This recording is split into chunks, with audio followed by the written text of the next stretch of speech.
this spotting of talent, do you think that also helps you in personal life in being a good judge of character? Absolutely. Absolutely. Yes, it does.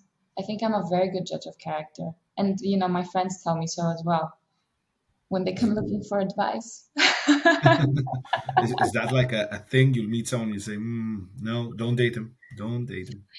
I do have a feeling. I do have a feeling about people.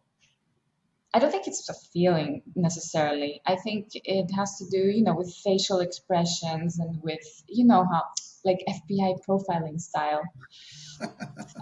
Don't you think so? Don't you do that? Do you I have that? do.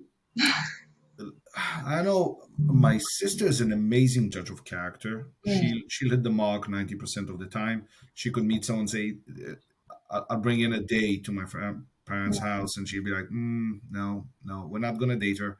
90% of the time, she's correct. yeah. Like Good for she her. knows immediately, which is interesting. I think, yeah, I first trust people. Mm. But that doesn't have to change. I don't I think I mean, you would can always change. begin with trust.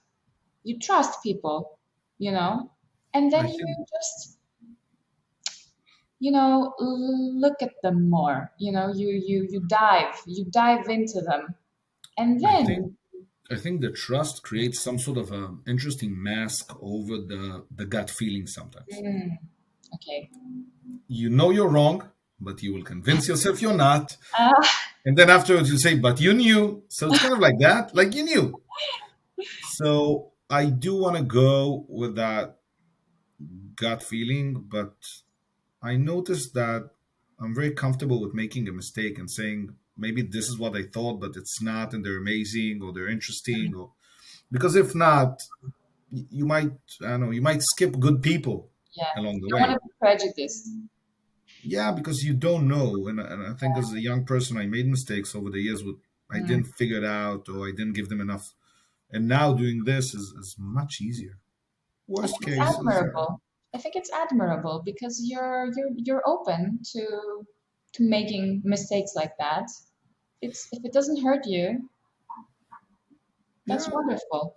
I think, interestingly enough, being around creative people sometimes is also having that mask. They behave a certain way, but they are different. Mm. So I think you're also seeing different types of people, right? That's probably then when they go on stage and how they behave afterwards in meetings and how they are in a coffee shop, right? Yes, yes. You're absolutely right. That's how they are. They're very different.